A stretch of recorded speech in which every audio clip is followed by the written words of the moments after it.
A lot of people have been saying that malls are dead. Retail is dying. This is dead. That is dead. And the thing is, nothing is ever truly dead.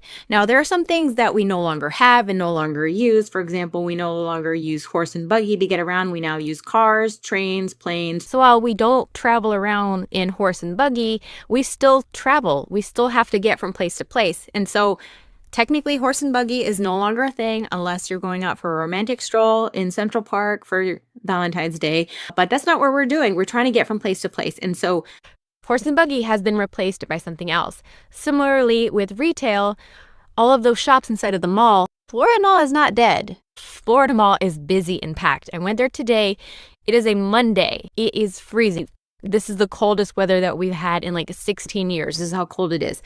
And yet on a Monday, on one of the coldest days of the entire year, one of the coldest days that we've had in an entire decade, that place was busy. That place was packed and happening. And the reason for that is because Florida Mall has done an excellent job of adapting to current trends.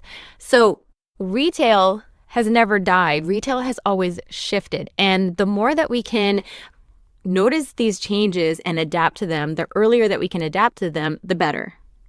Now, I have been in Orlando for a very long time. And in high school, the stores that were there in high school are a lot different than their stores that are there today. There are a few that are still there. For example, Macy's is still there. Dillard's is still there. And so those big department stores, for whatever reason, are still thriving. But I think, again, it's because they've adapted to consumer taste and what consumers are actually looking for.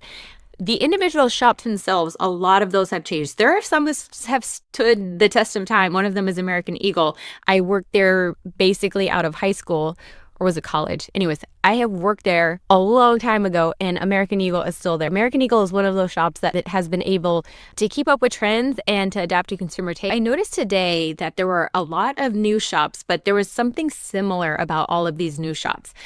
The reason I went there today was actually there was the grand opening of K-Pop Nara, which is a K-pop store. Obviously, I'm going to go. But K-Pop Nara recently opened inside of the Florida Mall, and I really wanted to check it out because they had a selection of K-pop goods. So that is the main reason why I went. But then I also noticed that there are other stores that also cater to consumer taste. For example, Pop Mart. So if you guys remember the Labubu, the keychain with the weird looking teeth, you know, the little plush keychain with the weird looking teeth, the Labubu. So that's Pop Mart, and they now have a presence inside of the Florida Mall. There's also a place called Miniso, which sells similar pop culture kind of goods, but they also have like a mix, a variety of anything from stationery to little plush dolls to makeup. It's basically kind of like a pop culture store that has a little bit of mix of Disney. Sometimes they have Hogwarts, and then they have a lot of Sanrio, and then recently BT21, which is it's related to K-pop. The shop that I'm talking about is called Miniso, and Miniso has done a wonderful job of creating a selection of goods that relates to current pop culture trends. For example, Stitch is a big Disney hit, and they have been capitalizing on Stitch, and they have a ton of Stitch merch in there. I went in today, and they always have different kinds of fun Stitch toys, but today Stitch was dressed like a panda, and Stitch was also dressed like something else. So I'm like, they are really milking this Stitch thing. There was a lot of dessert shops offering something called Dubai chocolate. So there's a gelato store selling their own version of Dubai chocolate. There's another kiosk that sells sort of a Dubai chocolate smoothie. And there's also a cart selling Tang Hulu. And oh my gosh, I love my Tang Hulu. If you don't know what Tang Hulu is, look it up. It is delicious. It's basically fruit on a stick with glazed sugar. So it's almost like think of it as like a lollipop sugar coating on top of real fruit.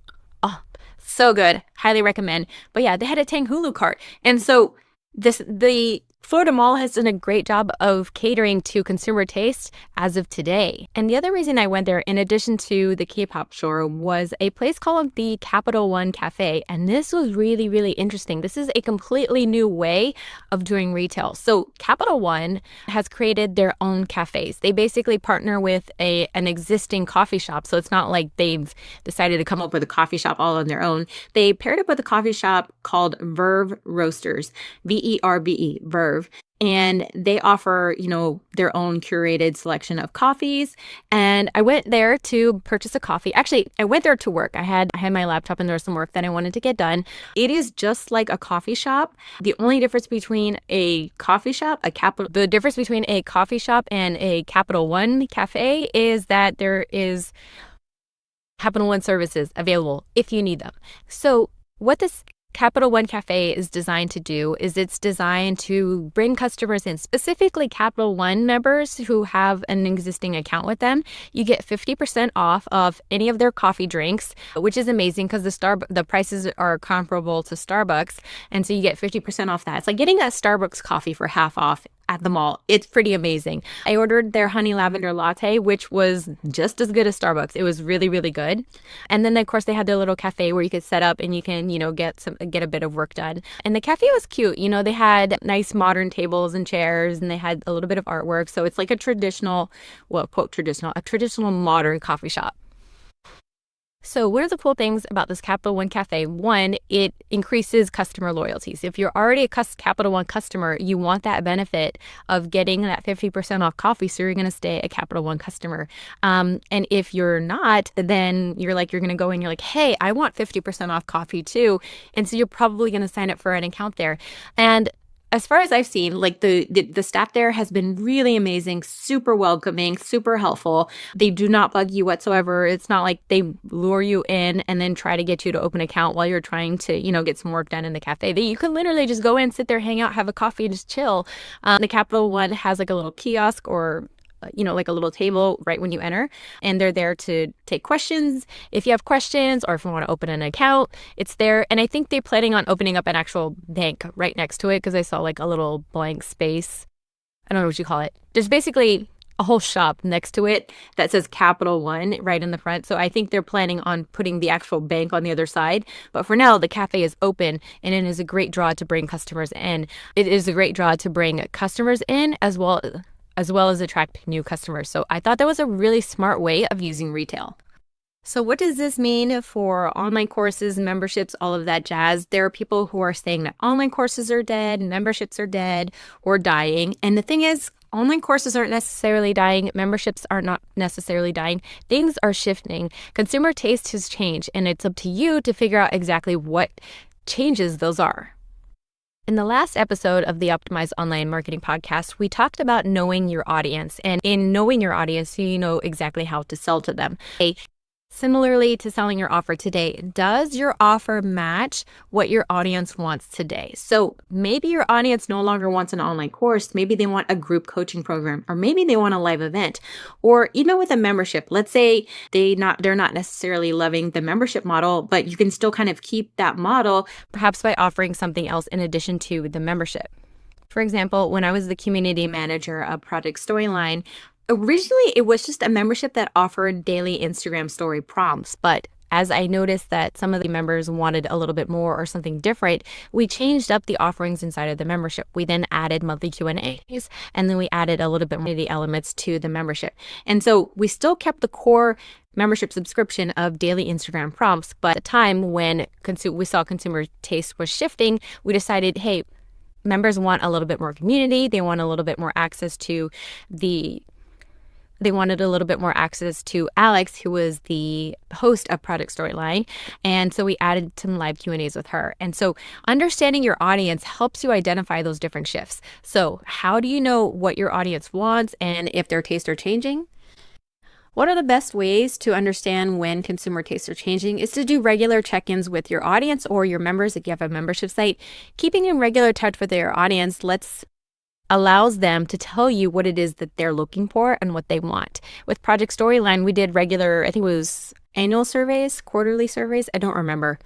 Semi-annual, I don't remember. But basically, we kept in touch with our members and really asked them what it is that they're looking for. During the Q&As, we would see a trend of the different types of questions were being asked. And so if certain questions, a lot of people were asking questions about one certain topic, then we would add content that was related to that certain topic. And when we did the member surveys, what we did is we did two things. One, we asked simple questions like A, B, and C, giving them options. So we did very simple, easy to answer multiple multiple choice. Those multiple choice questions took the pressure of answering in a very long-winded way and made it easier to think, do I select A, B, or C? Or they would have like a space to write other or something like that. And then we also asked them open-ended questions if they wanted to. We left space to be like, what else would you like to see inside of the membership? What else would you like to add or change? And one of the great ways to ask, how can you make your site better without bruising your ego? So some people don't really like to ask their audience what they're thinking because they're afraid they're going to say something that they're not going to like. And I found a way to kind of ask questions that doesn't really bruise my ego. And I'm going to tell you the secret. The way that you ask the question of like, what did you not like? I never ask what you don't like. I always ask, how can we make this better? What can we add? What can we change? That way, they're giving you actual feedback on what it is they actually want to see. When you ask people what it is that they don't like about something, it opens the room for negativity, and that's not what we don't want. We don't want to hear why they don't want something. What we do want to hear is what could change or could be different to make them want the product or content that you have. So whenever you see a decline in something and you're wondering why people no longer want this, or you're not making the sales you used to have, or people are just not responding, the best thing you could do is ask. Ask them what it is that they're looking for. And then on top of that, in addition to asking, what you want to do is observe. Take a look at what content people are engaging with. What emails are people opening? What are they clicking? If you have a podcast, what episodes are they downloading or listening to? Which one has the biggest listens? Which one doesn't really get a whole lot of downloads? And then similarly, on Instagram, you can see what posts people are engaging with and posts that people are not.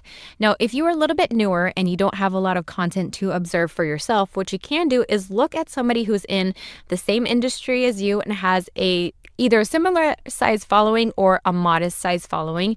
What you don't want to do is compare yourself to somebody who has like millions of followers. Compare yourself to somebody who has a more modest size following that's a little bit more achievable for you, and see what content is resonating for that particular person.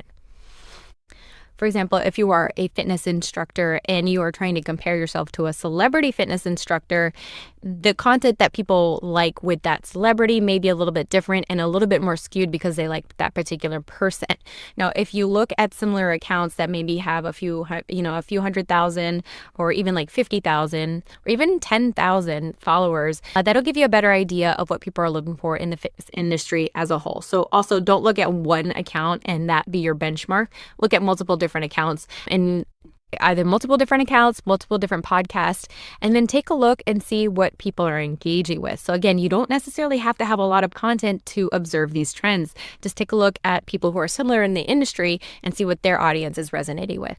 So if you ever feel that something is dead or dying, I want you to take a look at consumer trends. What is it that people are actually looking for?